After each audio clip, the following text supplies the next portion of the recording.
사랑하는 성도 여러분, 제가 한 32년, 33년 전에 교역자로서는 처음으로 이렇게 사역을 시작했는데요. 제 첫 번째 사역지는 미아 상글이라는 곳에 있었습니다. 여러분, 그 미아리 고개가 근처에 있는 그런 곳이었습니다. 근데 여러분, 그곳은 선거철만 되면 많은 사람들이 점쟁이를 찾아오는 곳이었습니다. 철학관을 많이들 찾아왔습니다. 아쉽게도 그분들 중에 많은 분들이 예수 믿는다고 하는, 교회 다닌다고 하는 분들도 있었다는 것입니다. 그런데 성경 레위기에 보면요, 너희는 신접한 자와 박수를 믿지 말며 그들을 추종하여 스스로 더럽히지 말라. 나는 너희 하나님 여호와라고 말씀하고 계십니다. 신명기에도 또 나와 있습니다. 지는 자나 신접자나 박수나 초혼자를 너희 가운데 용납하지 말라, 이렇게 말씀하고 있습니다. 이 말씀에 따르면 점쟁이, 무당, 주문을 외우는 이 사람들을 절대로 용납하지 말라고 하십니다. 그리고 이런 사람들을 따라다니는 사람들을요, 사회에서 추방해내라고 이렇게 말씀하고 있습니다.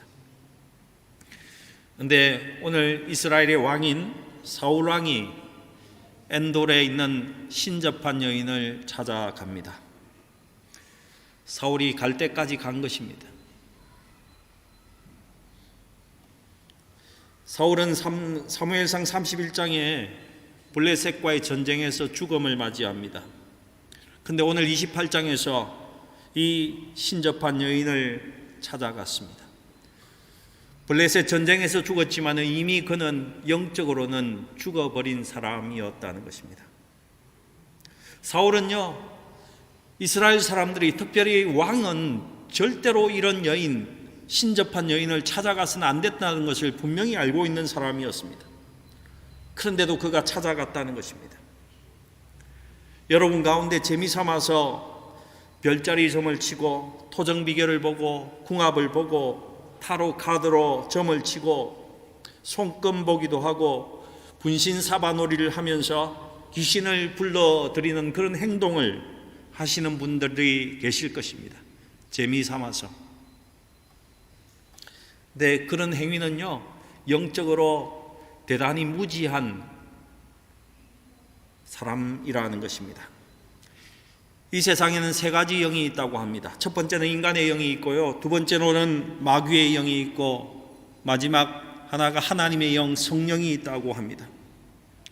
인간의 영은 어떤 영입니까?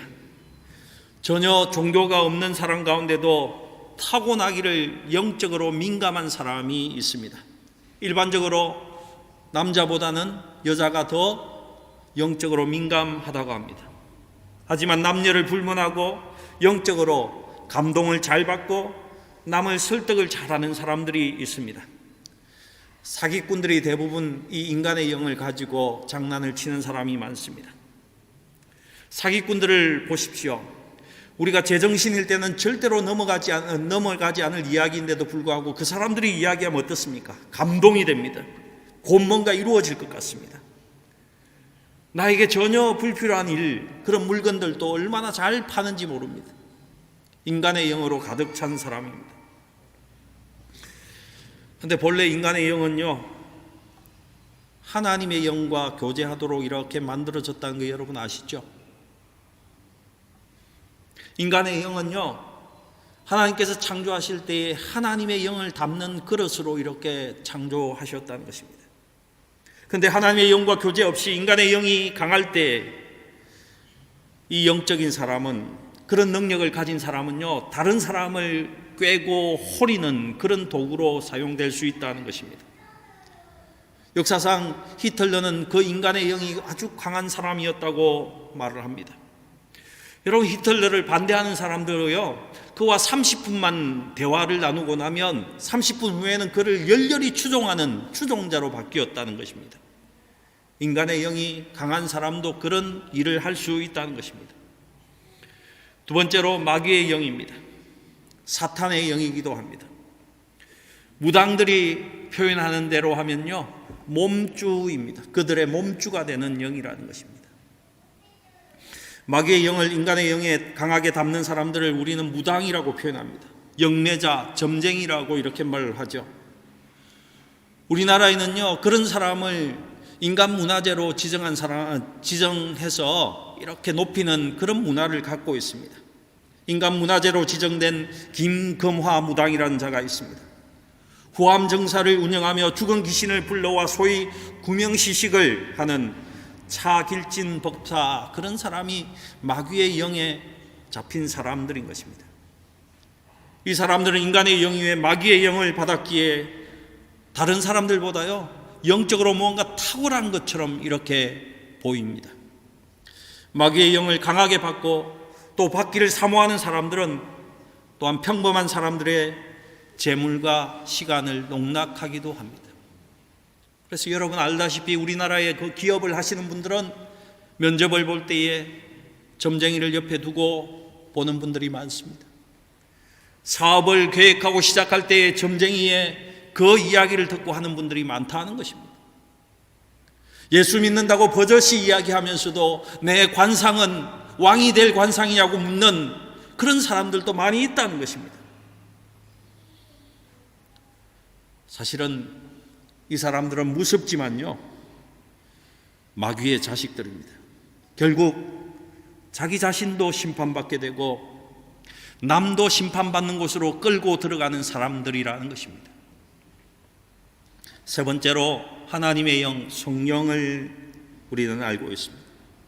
앤드류 모레이 목사님은요, 성령이 인간의 영을 압도할 때, 완전히 우리의 영이 성령 안으로 푹 적셔 들어갔을 때, 그때를 성령 충만이라고 표현했습니다. 인간의 영은 영을 담는 그릇입니다. 여러분 어떤 영을 담고 계십니까? 오직 우리의 영은 오직 성령 하나님의 영을 담아야만 합니다. 성도 여러분, 우리는 영적으로 그냥 민감한 정도로 끝나서는 되지 않습니다. 영적으로 민감한 사람이 성령으로 충만하지 않으면요 오히려 악한 영이 그들을 붙잡을 때가 많다는 것입니다. 그래서 많은 사람들이 은혜 받는 장소에 가서 양신 역사가 일어나서 하나님의 영을 받았는 줄 알았는데 그가 귀신이 들렸다는 그런 이야기를 우리는 수도 없이 들었던 것입니다. 왜 그렇습니까? 영풍이라는 책을 쓴 은성수도원 원장인 엄두선 목사는요, 진정한 영성의 길은 세 단계로 나누고 있습니다. 정화의 단계가 있고 조명의 단계가 있고 연합의 단계가 있다고 합니다. 정화의 단계가 어떤 단계입니까? 자기를 깨끗이 비우는 단계가 있다는 것입니다. 욕심도 비우고 과거의 상처도 비우고 내가 지은 죄도 비우고 예수의 그 보혈로서 나를 깨끗이 정화시키는 그 단계, 내 영혼이 온전히 깨끗이 청소되는 그 단계가 있다고 이야기합니다. 여러분 이 단계를 잘 거치셔야 됩니다. 두 번째로 조명의 단계입니다. 그렇게 깨끗하게 된 그 단계 속에서요 하나님의 말씀이 그 안에 들어와야 됩니다. 하나님의 말씀의 조명을 받을 때에 내가 하나님의 말씀을 깨달은 그런 상태가 된다는 것입니다. 그때 많은 사람들이 이렇게 이야기합니다. 야, 저분은 영적 통찰력이 있네. 어떻게 저렇게 세상을 멀리 내다보지? 이런 이야기를 듣게 됩니다. 세 번째 단계가 연합의 단계입니다. 하나님의 영인 성령과 내가 하나가 되는 그런 단계가 있다는 것입니다. 이때가 되면 사람들이 말하는 신비한 체험을 하게 되는 단계입니다. 여러분 하나님과 하나가 되었는데 신비가 내 안에 들어와 있는데 신비한 일이 없을 수가 없는 겁니다. 정화와 조명의 단계를 우리는 경건의 훈련의 단계라 이렇게 표현하기도 합니다. 회개 기도하면서 나를 비우는 단계입니다. 하나님의 말씀을 읽으면서 그 속에서 조명을 받고 하나님의 음성을 내가 찾아내는 그런 단계입니다. 인간의 영이 깨끗한 상태에 계속해서 들어가는 그런 단계라는 것입니다. 여러분 회개 기도 없이 예수의 보혈로 내가 깨끗이 받았다는, 죄 사함 받았다는 그런 믿음 없이 여러분, 내가 원하는 먼저 소원의 기도나 누구를 위해서 중보 기도를 하지 마시기 바랍니다. 왠 줄 아십니까? 정화가 일어나지 않았을 때, 죄 사함이 나 안에 가득하지 못할 때요, 우리는 기도하면서도 개인적인 욕망만을, 내 욕심만을 계속 하나님께 아뢰는 그런 잘못을 범할 수 있기 때문에 그렇습니다. 저와 여러분은요, 먼저 하나님 앞에 회개 기도를 열심히 하십시다. 우리가 먼저 깨끗해져야 한다는 것입니다. 여러분, 평상시 눈 뜨고 살 때요, 제가 가까이 오기만 해도 여러분의 머리를 흔들어 버리시기 바랍니다. 그 생각조차도 여러분 머리를 잠식하지 못하도록 여러분 머리를 흔들면서 성령께서 나를 주장해 주시기를 기도하셔야 된다는 것입니다. 여러분, 죄된 생각이 얼마나 순식간에 들어오지 않습니까? 하나님께서 보혈로 이 모든 악한 것들의 그 생각조차도 다 없애기를 기도해야 한다는 것입니다. 그렇게 해야지만 하나님 앞에서 마음과 생각이 깨끗해질 수 있습니다. 그 다음에 하나님의 영의 충만함, 성령의 충만함을 강구하시기 바랍니다. 여러분, 진정으로 하나님 가까이 가고 싶습니까? 정화와 조명과 연합의 단계를 차례차례 거치셔야 한다는 것입니다. 여러분, 많은 사람들이 하나님과 연합되어서 신비한 체험만을 자꾸 바라고 있습니다. 그것은 금방 올 듯이 보입니다. 하지만 그렇지 않습니다. 먼저 우리가 깨끗해지고 하나님 앞에서 정말 하나님의 거룩함이 내 안에 들어오는 것이 먼저라는 것입니다. 우리는 정화와 조명을 바탕으로 여러분, 영성가들이 이야기하는 영성의 최고봉인 하나님과 내가 하나 되는 그 엄밀한 체험 속으로 들어가야 된다는 것입니다. 솔로몬 왕이 그렇게 바랬던 술람미 여인과 하나가 되는 그 체험 속으로 우리가 들어가야 한다는 것입니다. 잘못된 영성은 정화와 조명의 단계를 거치지 않으려고 합니다. 바로 신비한 체험만 하려고 합니다. 매우 위험한 것입니다. 그러다가 양신의 역사가 있고 악한 귀신에 들리기도 하는 그런 일들이 잘 믿는다고 하는 사람들에게도 생겨나는 것입니다. 여러분, 오늘 본문에 나타난 사울은요, 인간의 영이 굉장히 강한 사람이었습니다. 그는 하나님의 영으로 충만이 될 그런 조건들이 되어 있었고, 그렇게 될 사건들이 여러 번 있었습니다. 좋은 기회가 여러 번 있었습니다. 그는 분명히 좋은 장점이 많은 사람이었습니다. 여러분, 오늘 본문 3절에 보면요, 신접한 여인을 하나님의 말씀대로 그 땅에서 추방시키는 일을 사울왕이 했다는 것입니다. 그럼에도 불구하고 그가 가졌던 열등감, 그가 받았던 상처, 이런 것을 가지고 있었기 때문에 그의 삶은 영적으로 실패한 삶이 되어버렸다는 것이죠. 사울은요, 전쟁을 앞두고 분명히 제사장인 사무엘이 와서 제사를 드려야 된다는 것을 잘 알고 있었습니다.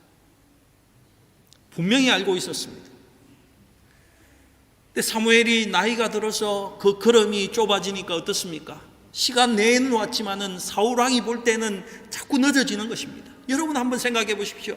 블레셋의 그 무력적인, 그 힘있는 군대가 쳐들어오고 있습니다. 근데 제사를 드리지 못해서 우리는 방어를 하지 못하고 있습니다. 그때 사울이 행했던 것이 무엇입니까? 누가 하면 어때?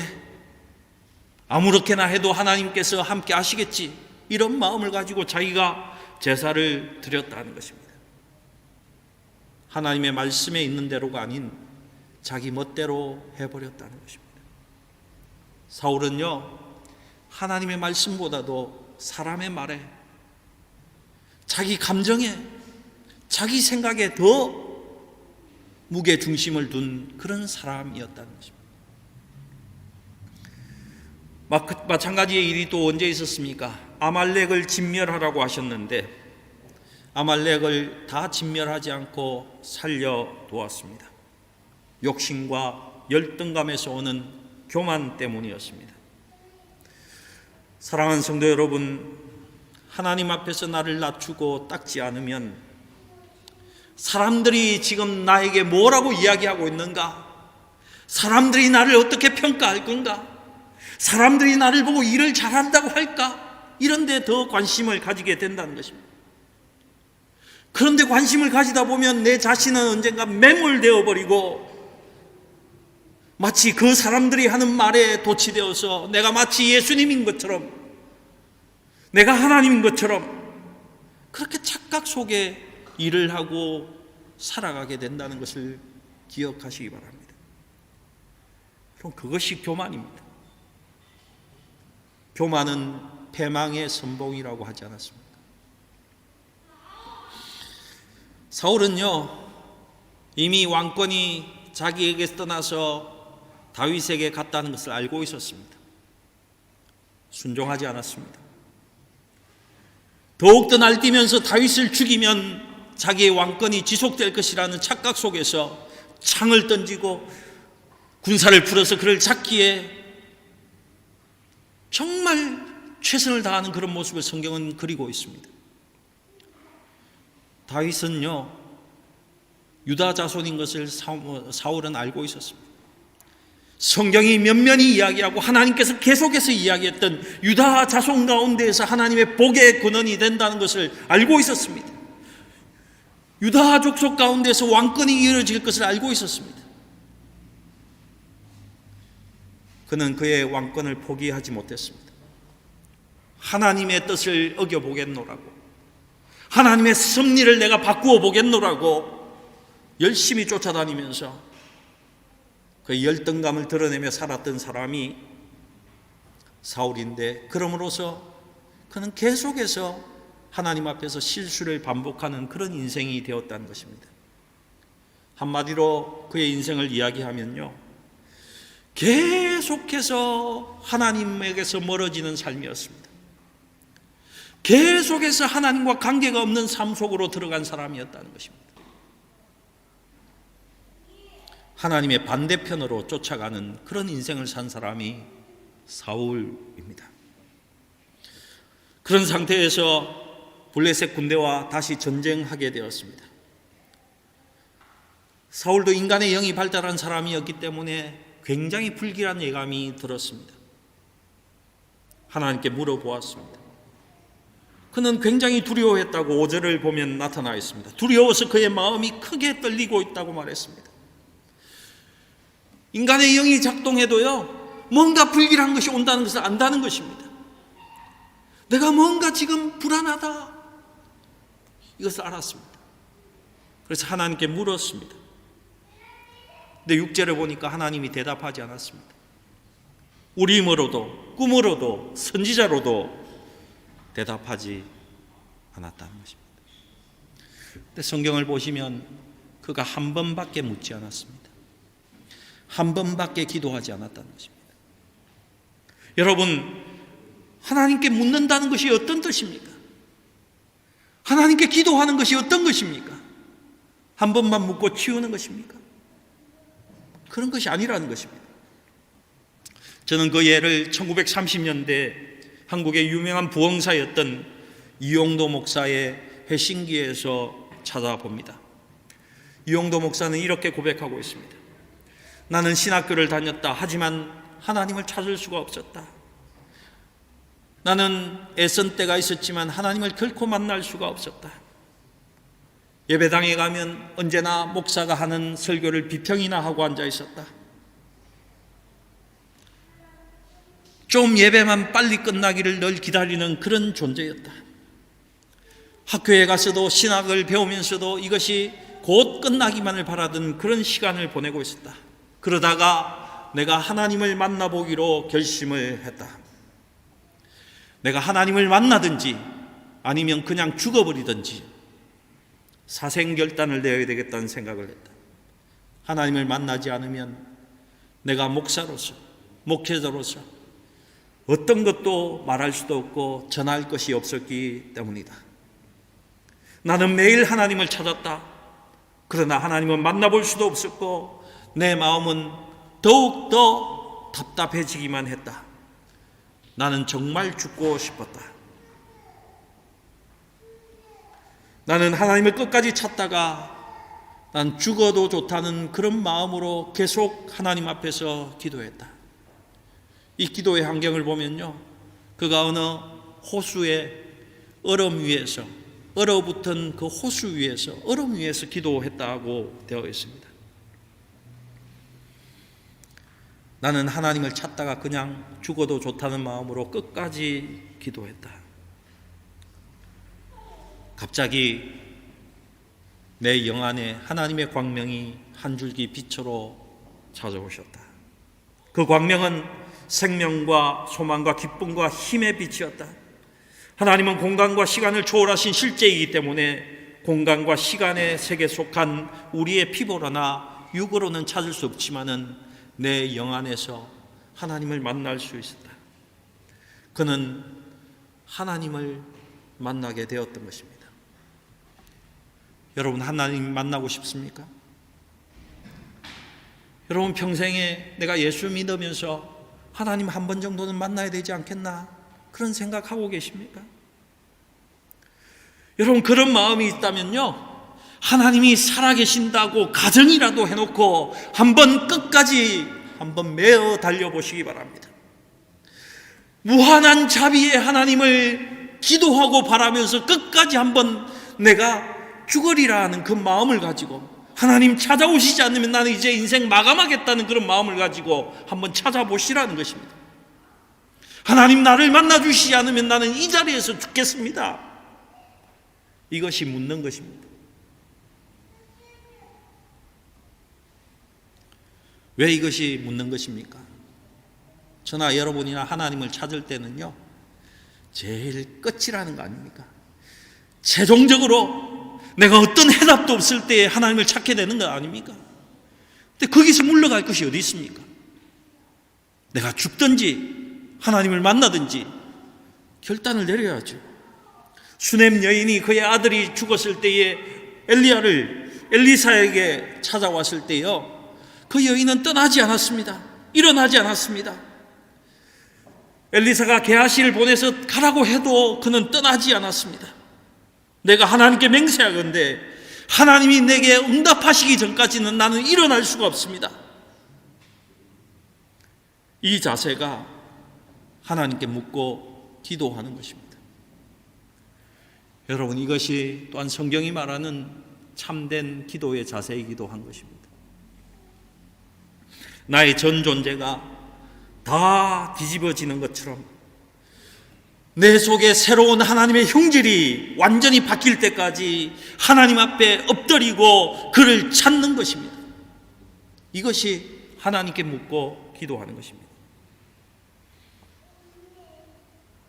하나님께서는요, 아무리 불러도 대답이 없는 이름이 된 그 하나님 앞에서도 실망이 철철 흘러넘치는데도 그 자리에서 묵묵히 앉아서 선하신 하나님을 찾는 것, 응답하신 하나님을 찾는 것,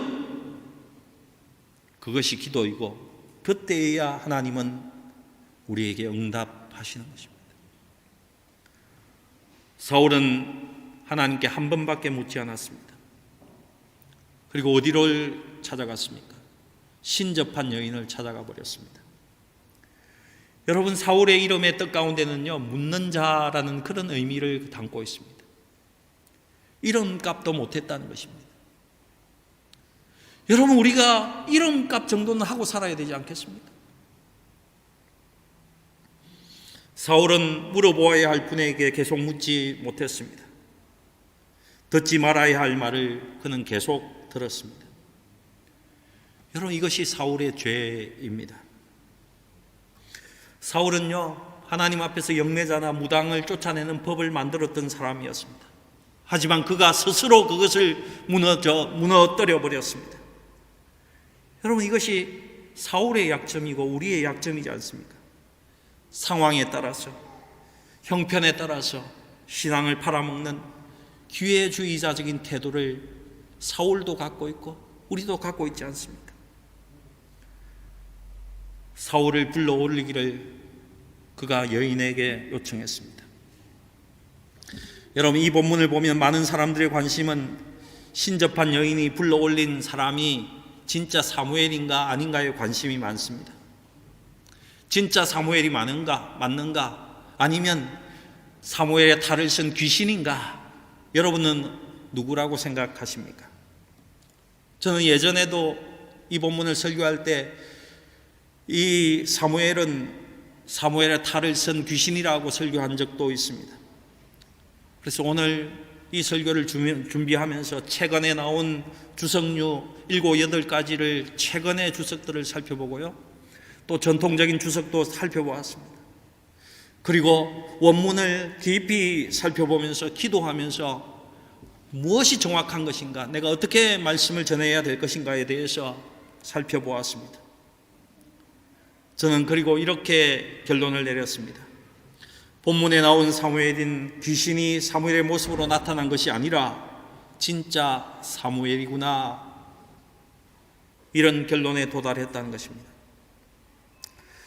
그러면 당장에 이런 질문을 던집니다. 사무엘은 죽어서 천국에 가 있는데 어떻게 다시 땅으로부터 올라올 수 있는가? 귀신의 종인 무당이 부른다고 사무엘이 나타날 수 있는가? 이런 질문을 하게 됩니다. 죽은 사무엘은 여러분, 무당이 사무엘을 부르는 좋은 행위에 따라서 올라온 것이 아닙니다. 성경을 다시 한번 자세히 읽어보시기 바랍니다. 하나님이 천국에 있었던 이 사무엘을 한번 불러 올려주신 것이라는 것입니다. 그 증거가 11절 12절에 있습니다. 잘 보시면요, 이 신접한 여인이 사무엘을 불러 올린 것이 아닙니다. 갑자기 땅으로부터 올라온 것입니다. 신접한 여인이 불러온 것이 아니라 하나님께서 이 땅에 사무엘을 보내주셨다는 것입니다. 그리고 결정적인 증거는 16절에서 19절 사이에 있는 메시지의 내용입니다. 아주 무겁고 중엄한 내용을 선포하고 있습니다. 이런 하나님의 메시지를 어떤 귀신이 올라와서 전하도록 하나님께서 그렇게 하시지 않는다는 것입니다. 신접한 여인은 하나님에 의해 이 땅으로 돌아온 사무엘을 그냥 지금 쳐다보고만 있을 뿐입니다. 올라온 사무엘에게 신접한 여인이 이래라 저래라 아무 말도 못하고 있다는 것입니다. 보통 무당을 보면 어떻습니까? 영매자들을 보면요, 올린 다음에 이래라 저래라 이야기하고 말하라고 이야기합니다. 근데 본문은 잘 보십시오. 신접한 여인과 사무엘은 대화하지도 않습니다. 사무엘은 하나님의 메시지를 그냥 일방적으로 지금 선포하고 있다는 것입니다. 7번이나 하나님의 이름을 이야기하면서 하나님으로부터 온 특별한 메시지를 지금 전달하고 있다는 것입니다.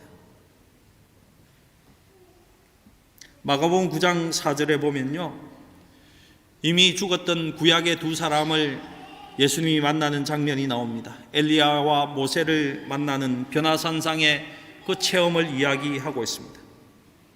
죽은 엘리야와 죽은 모세를 다시 보내신 분도 하나님이십니다. 죽은 사무엘도 특별한 목적에 의해서 지금 하나님께서 우리에게 보내주셨다는 것입니다. 그동안 많은 사람들은, 저를 포함한 많은 사람들은 이 본문을 볼 때에 죽은 사무엘을 불러일으킨 무당의 능력, 거기에 초점을 맞추는 경우가 많았습니다. 그런데 본문은 보십시오. 이 신접한 여인의 이름도 밝히지 않고 있습니다. 여러분, 이 여자애가 중요했다면 성경의 이름을 분명히 밝혔을 것입니다. 신접한 여자의 역할이 지금 중요하지 않다는 것입니다. 가장 중요한 것은 다시 사무엘이 찾아와서 그가 사울에게 어떤 메시지를 주고 있는가, 이것이 중요하다는 것입니다. 다시 보냄을 받은 사무엘의 메시지의 핵심은요, 사울이 지금 하나님과 싸우고 있다는 것입니다. 너가 하나님을 대적하고 있다는 이런 메시지를 지금 주고 있다는 것입니다. 그리고 하나님은 이미 다윗에게 너의 나라를 주기로 이미 결정났다라고 이야기하고 있는 것입니다. 그 이유가 무엇입니까? 사울왕이 하나님의 말씀을 듣고도 순종하기를 거부했기 때문이었습니다. 여러분, 순종하기를 거부했다는 것입니다. 사무엘상 15장 19절 우리 다시 한번 읽어보십시다. 하나님은 사무엘이 살아있을 때 사무엘을 통해서 사울에게 이 문제에 대해서 질책한 것을 볼 수 있습니다. 함께 읽어보겠습니다. 15장 19절입니다. 시작. 어찌하여 왕이 여호와의 목소리를 청종하지 아니하고 탈취하기에만 급하여 여호와께서 악하게 여기시는 일을 행하였나이까. 아말렉 군대를 완전히 진멸하라고 했을 때에 그 명령에 귀를 기울이지 않았을 때에 하나님께서 하신 말씀입니다. 이것으로 끝나는 것이 아니었습니다. 하나님께서는 이스라엘과 사울과 이스라엘의 군대가 블레셋의 손으로 넘어갈 것이고 사무엘의 입을 빌어서 그가 죽게 될 것이라는 것, 너의 아들과 사울 너는 죽게 된다는 메시지도 전하고 있습니다. 사무엘의 메시지는요, 최종적이고 절대적인 메시지를 지금 전하고 있습니다. 어떤 논쟁도 할 수가 없었고 어떤 변경도 있을 수 없는 하나님의 메시지를 전했다는 것입니다. 아쉽게도 사무엘의 입에서 나오는 전언은 무엇입니까? 죽음이요, 파괴요, 너 이제 끝났다는 말이었다는 것입니다. 사무엘이 전한 말씀은 사실은 새롭게 하신 말씀이 아닙니다. 사무엘상 15장에서 선포된 하나님의 말씀을 다시금 확인했을 뿐입니다. 우리도 이 말씀을 한번 다시 확인해 보아야 합니다. 우리 사무엘상 15장 22절에서 23절입니다. 함께 읽겠습니다.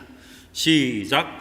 사무엘이 이르되 여호와께서 번제와 다른 제사를 그의 목소리를 청종하는 것을 좋아하신 같이 좋아하시겠나이까. 순종이 제사보다 낫고 듣는 것이 순양의 기름보다 나으니 거역하는 것은 점치는 죄와 같고 완고한 것은 사신 우상에게 절하는 죄와 같음이라. 왕이 여호와의 말씀을 버렸으므로 여호와께서도 왕을 버려 왕이 되지 못하게 하셨나이다 하니. 여러분 기억하시기 바랍니다. 순종이 제사보다 낫습니다. 듣는 것이 우리가 예배하는 것보다 더 낫습니다. 하나님의 말씀에 순종하고 하나님 말씀 따라 사는 것이 우리 인생 속에 가장 중요하다는 것입니다. 그가 원하시는 대로 행하시기 바랍니다. 그가 말한 대로 행하시기 바랍니다. 15장 24절에 또 이렇게 되어 있습니다. 함께 읽어보시겠습니다. 사무엘상 15장 24절입니다. 시작. 사울이 사무엘에게 이르되 내가 범죄하였나이다. 내가 여호와의 명령과 당신의 말씀을 어긴 것은 내가 백성을 두려워하여 그들의 말을 청종하였습니다. 여러분, 지금 사울이 누구의 말에 귀를 기울이고 있습니까? 여러분은 하나님의 말에, 하나님의 말씀에 귀를 기울입니까? 아니면 사람의 말에 귀를 기울입니까? 아니면 여러분 어깨에 붙어있는 속삭이는 그 사탄의 말에 귀를 기울이고 있습니까? 여러분 누구입니까? 여러분, 우리의 영은요, 무언가를 담아야 합니다. 그 속에 무엇이 담기느냐에 따라서 우리의 모습이 달라질 수밖에 없습니다. 하나님의 영을 담을 수 있기를 축복합니다.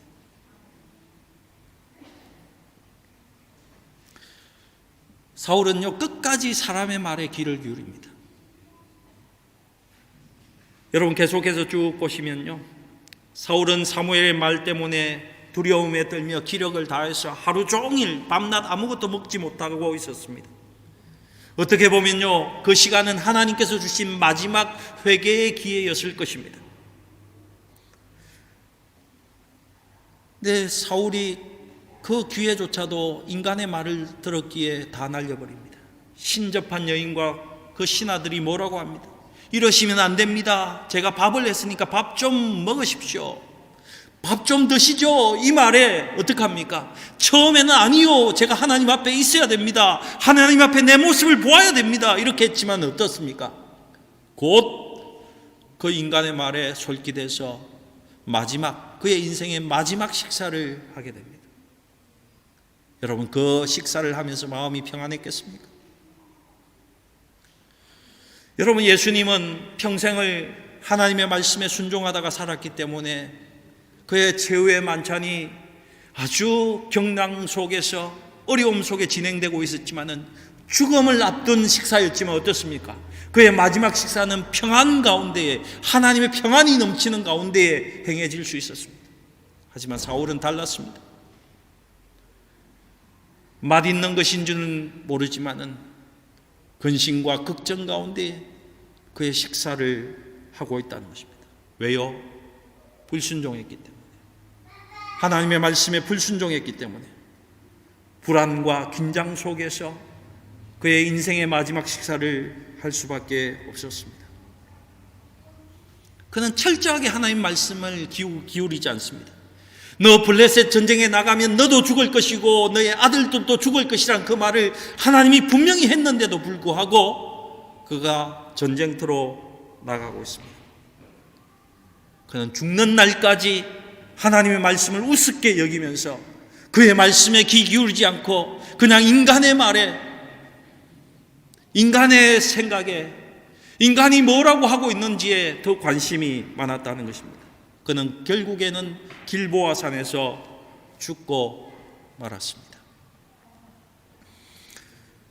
여러분은 누구의 말씀에, 하나님의 말씀에 귀를 기울이겠습니까? 아니면 인간의 말에, 사람들이 여러분을 어떻게 평가하는 그 말에 귀를 기울이겠습니까?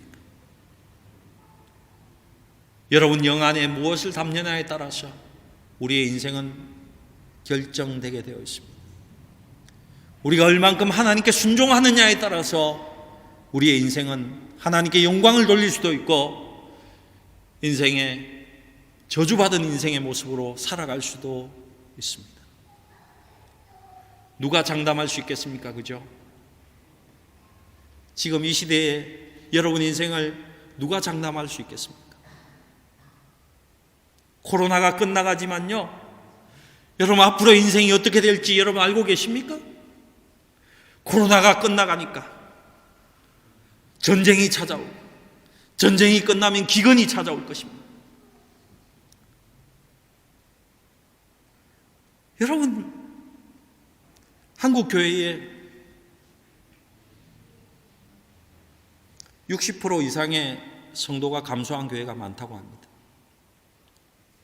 평균적으로 40%의 성도가 지금 감소한 상태라고 합니다.